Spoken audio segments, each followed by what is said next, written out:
C'est l'heure du journal. Merci de nous rejoindre pour vous informer. L'Académie des Beaux-Arts se prépare à célébrer les 70 ans de son existence sous une ambiance de regard rétrospective sur le riche passé, tout en se projetant dans les perspectives pour un avenir radieux. Autonomie hydroélectrique, la coopération chinoise entend accompagner la République démocratique du Congo dans la matérialisation du barrage d'Inga 3, un site qui aidera la ville de Kinshasa à oublier le problème des délestages et coupures électriques. Le FARDC contrôle de nouveau le centre de Kibumba après avoir repoussé les M23. Hier, dans la matinée, la localité était le théâtre de bombardements massifs.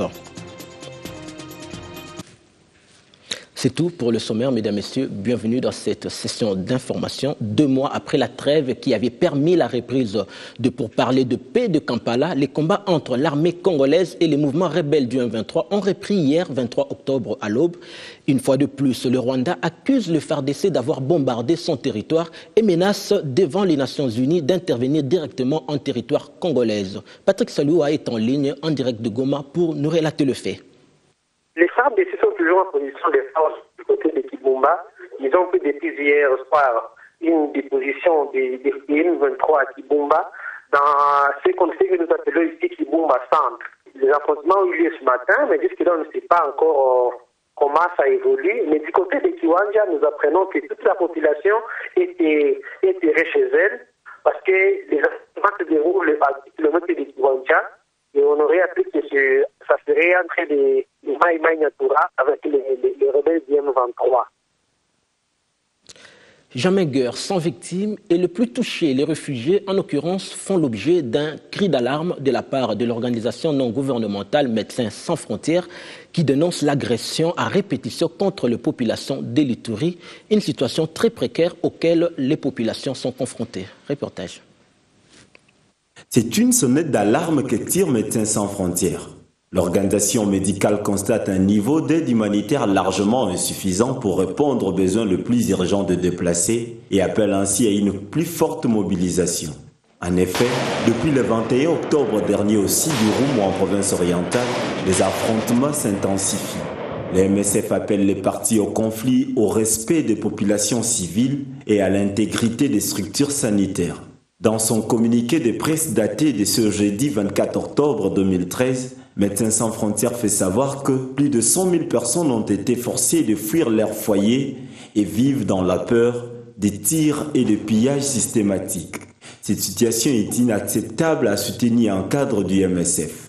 L'organisation humanitaire médicale, qui prévoyait une vaccination contre la rougeole, a dû repousser son intervention et réduire ses équipes suite aux récents affrontements à proximité de sa base à Geti. Depuis le début de la crise, MSF dit avoir effectué plus de 17 000 consultations sur Geti et Munobi, 43 interventions chirurgicales de blessés, 17 césariennes et admis 165 patients pour des soins d'urgence et intensifs. Dans un autre registre, le projet de la construction du barrage hydroélectrique Inga 3 est en cours. Une délégation chinoise s'est rendue sur place pour échanger sur la matérialisation de ce projet. Inga 3 se veut être une solution pour en finir avec les diverses insuffisances en électricité. Faire de la République démocratique du Congo une puissance énergétique au centre de l'Afrique, c'est l'objectif poursuivi au cours de la réunion tripartite Société nationale de l'électricité, Bureau de coordination de suivi des programmes sino-congolais et le groupe d'investisseurs chinois de l'entreprise Jesuba International. Au menu de cette rencontre, la réalisation du projet Inga qui devra s'accompagner d'un vaste programme d'électrification de la ville-province de Kinshasa. Et là, nous, la Société nationale de l'électricité, nous avons des partenaires chinois pour des projets spécifiques dans le pays.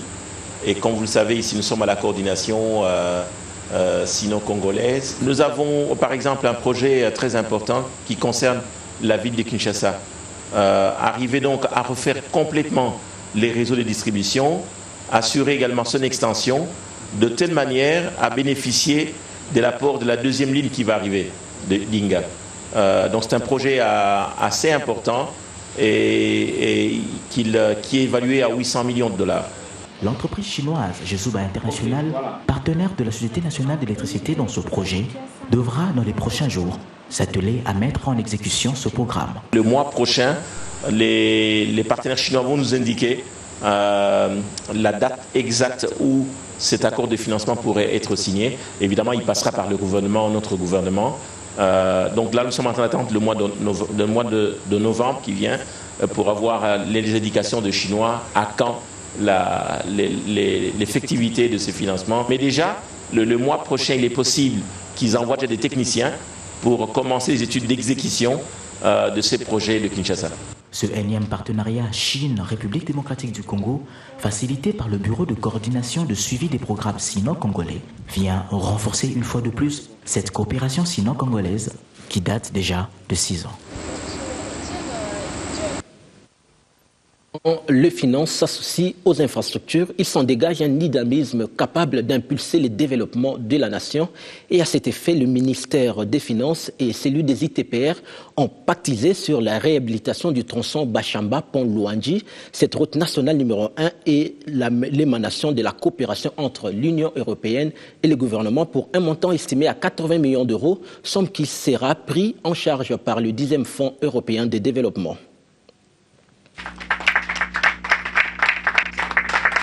Ce contrat vient baliser la voie pour la réhabilitation de la nationale numéro 1 sur le tronçon Bachamba-Pont-Luangi, soit 114 km. Cette signature effectuée par le gouvernement, représentée par le ministre délégué aux Finances, Patrice Kitebi, accompagné de son collègue des infrastructures, travaux publics et reconstruction, Fridolin Kasushi-Musoka, l'Union européenne et la société arabe Contractors, qui effectuera les travaux, témoigne de la volonté de toutes les parties à relever ces défis. La RN1 est une route d'importance capitale en matière d'intégration et de cohésion nationale, car elle relie 6 provinces, Kinshasa, Bakongo, Bandundu, les 2 Kasaï et le Katanga. Par ces gestes, l'Union européenne confirme son engagement à accompagner la RDC dans ses efforts de réhabilitation des infrastructures de transport. Je peux vous assurer que si tout est mis en place pour une exécution efficace, rapide et aussi durable.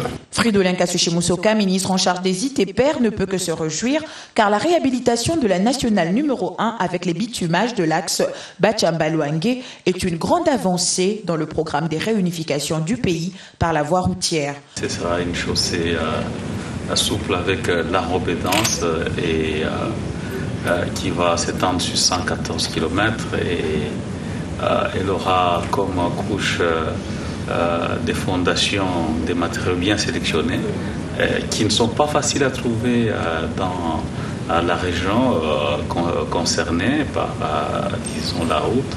Signalons qu'avec la coopération effective et efficace qui existe entre les bailleurs de la RDC, la Banque africaine des développements s'est engagée à intervenir sur la route nationale numéro 1, 60 km, à partir du pont Luangi jusqu'au pont Louvois.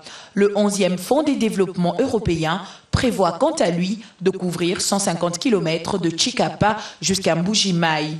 Les négociations sont en cours pour achever les 50 km restants pour compléter la section Bachamba-Chikapa. Infrastructure toujours, cette fois pas pour construire, mais pour détruire. Le quartier Sokopao dans la commune de Limete, première rue, a subi la loi de la démolition. Plusieurs maisons et cabanes illicitement érigées dans ces coins de la capitale ont été la cible des tracteurs ce 25 octobre. Un champ de ruines, c'est ce à quoi ressemble désormais la concession Onatra, non lotie et illicitement occupée dans la commune de Limete, première rue, au quartier Sokopao. Dans le viseur de la commission interministérielle des ITPR, des affaires foncières et des transports et voies de communication, ce site n'a pas échappé à l'opération de démolition engagée depuis près d'un mois avec l'appui du gouvernorat de la ville de Kinshasa. On peut lire dans le visage des habitants du quartier un désarroi sans précédent. Mais hélas, la loi est dure, mais c'est la loi. Dès qu'ils ont commencé à construire, nous les avons sensibilisés pour qu'ils ne construisent pas. J'informe la population délimitée. Je peux profiter aussi de Kinshasa que jusqu'à preuve du contraire, tout lotissement est suspendu sous l'ensemble de la ville de Kinshasa. Il n'existe plus de lotissement jusqu'à nouvel ordre. L'occasion faisant le larron, le site démoli est aussitôt envahi par les pilleurs. La scène, rare, laisse perplexe et sans voix.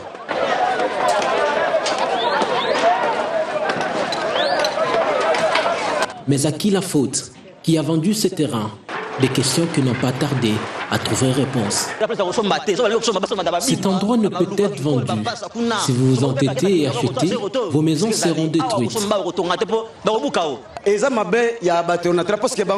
C'est la faute des agents de l'ONATRA.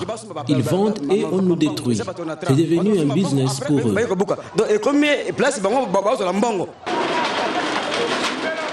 Les récidivistes sont ainsi avertis. Le gouvernement ne fera aucune concession pour asseoir son autorité.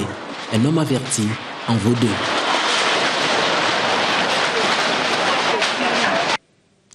Les ressortissants du Kasaï oriental se réunissent depuis peu ici à Kinshasa pour recréer l'unité et la cohésion entre frères. Alphonse Ngoï Kassanji, gouverneur de la province, et ses administrés ont mis sur pied un cadre permanent de concertation. Alain Boma. L'option a été levée le vendredi 4 octobre dernier et la concrétisation a eu lieu mardi. Les ressortissants du Kasaï oriental se sont retrouvés de nouveau autour de leur gouverneur pour mettre en place les cadres permanents des concertations. L'initiative est venue du gouverneur de la province du Kasaï oriental. Dans la foulée des concertations nationales, et il a eu l'idée noble de réunir les ressortissants de la province du Kasaï oriental qui ont participé aux concertations nationales. Et en échangeant sur ce qui allait se dire pour la province du Kasaï oriental, est née l'idée de créer un cadre de concertation des ressortissants de la province du Kasaï oriental qui résident dans la capitale de la République démocratique du Congo. Les missions dévolues de cette structure sont multiples. Ce cadre de concertation a pour mission de promouvoir la province du Kasaï oriental. Je vous rappelle que les deux Kasaï sont enclavés.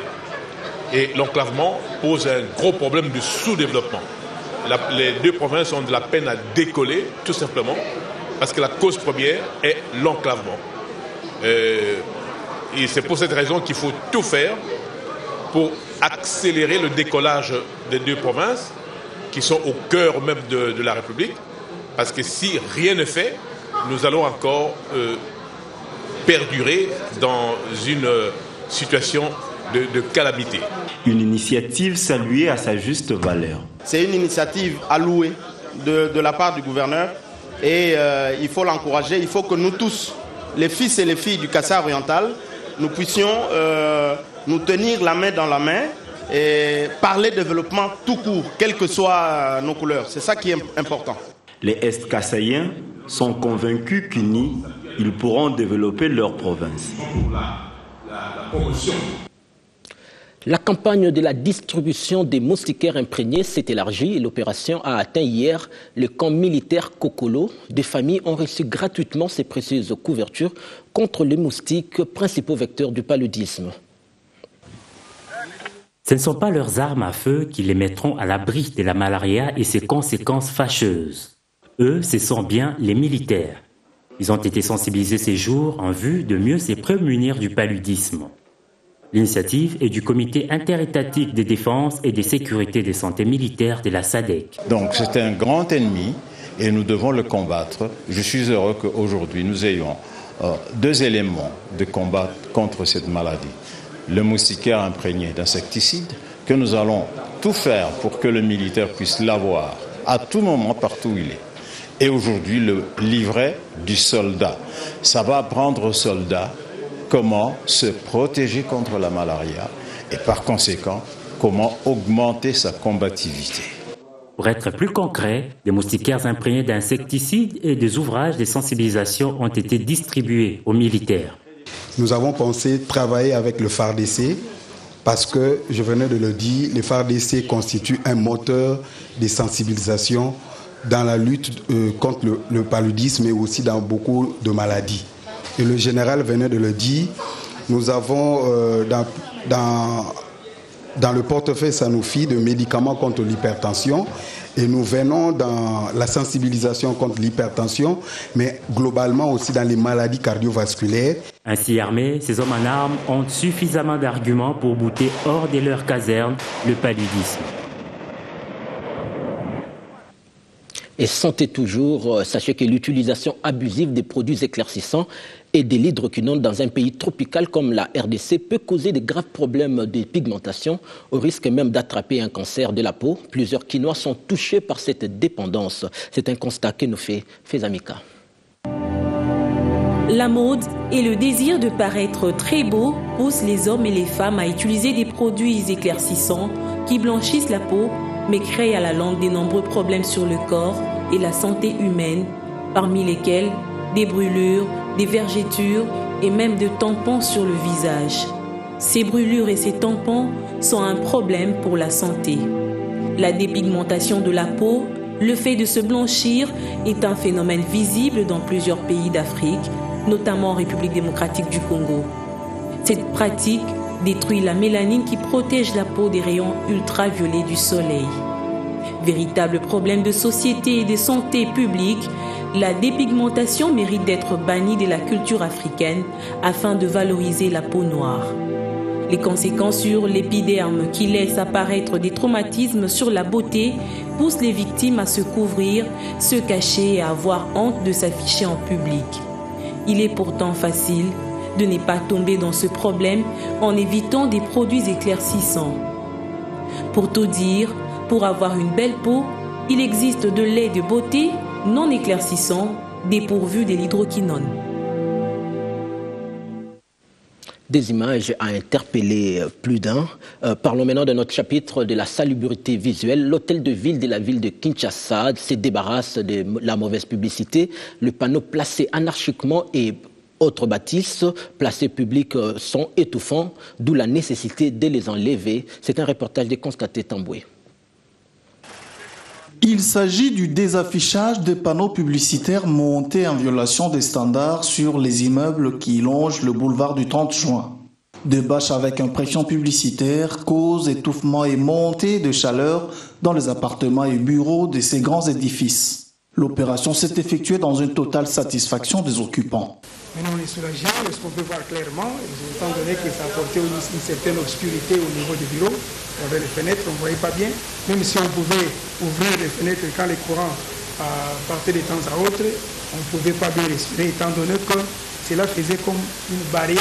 Dans le souci de se conformer au plan cadastral publicitaire pour le boulevard du 30 juin, l'hôtel de ville de Kinshasa met en garde les agences de publicité qui ne respecteront pas les normes. Alors, la première recommandation, c'est d'obtenir l'autorisation préalable du gouverneur de la ville. Seul le gouverneur, personne d'autre. Pour afficher, il faut l'autorisation préalable du gouverneur. C'est le premier préalable. Le premier. Et le second, il faut d'abord, avant d'obtenir l'autorisation, il y a un travail qui se fait au niveau de la commission publicité extérieure qui examine la requête pour voir si la demande qui a été posée rencontre d'abord les dispositions légales et réglementaires, ainsi que le plan cadastral particulier au 30 juin. Le gouvernement provincial est en phase d'élaboration des plans cadastraux publicitaires pour toutes les grandes artères de Kinshasa en vue de la lutte contre la pollution visuelle dans tous les coins de la capitale. Et un mot de culture pour clôturer cette édition d'information. Sachez que 60 ans, ça se fête. L'Académie des Beaux-Arts célèbre ses 60aires dans la méditation et des réflexions profondes sur l'avenir de l'art en RDC. Une maturité qui est due sûrement aux élites du passé de cet institut. Les Beaux-Arts, comme l'indique le nom, font dans toute leur diversité la fierté de l'Académie des Beaux-Arts qui va souffler ses 70 ans très bientôt. Un anniversaire qui n'est pas moindre au regard de l'apport de cette institution dans les pays et dans le monde. Le 70e anniversaire de notre institution, l'Académie de Beaux-Arts, il y a une manifestation qui est prévue en cette date du 12 au 15 juin. Il y a tout un programme des activités prévues telles qu'il y a le barbecue, les activités culturelles, divertissement, les activités scientifiques et des expositions. Le bilan de l'Académie des Beaux-Arts, par rapport à nous l'adressons est largement positif. Au regard d'artistes mis sur le marché, l'Académie des Beaux-Arts se veut une institution visible et une référence dans ces domaines. Peintres, designers, sculpteurs, potiers, chacun devra donc faire preuve de savoir-faire pour immortaliser cette commémoration. C'est un honneur pour nous d'avoir 70 ans à l'Académie des Beaux-Arts parce que avant nous, il y avait nos aïeux, il y avait le maître Liolo, il y avait des artistes qui sont passés. Maintenant, c'est notre génération à l'Académie des Beaux-Arts avec cette 70 ans. Et nous sommes là, nous sommes en train d'affronter cet anniversaire. Je veux que cette fête-là soit vraiment réussie et aussi on doit aussi rectifier certaines choses puisque rien ne fonctionne jamais parfaitement. Il faut toujours des modifications, il faut qu'il y ait des gens qui sont là pour voir ces défauts-là pour que la fête soit meilleure. 70 ans au service de la promotion de l'art, 70 ans d'existence, l'Académie des Beaux-Arts reste une référence pour beaucoup d'artistes. C'est la fin de cette édition d'information. Merci à vous de l'avoir suivi. Les infos continuent sur B1. Vous retrouverez dans quelques heures Élisée Bilonda pour la grande édition dès 19h. Quant à moi, je vous dis au revoir et à la prochaine.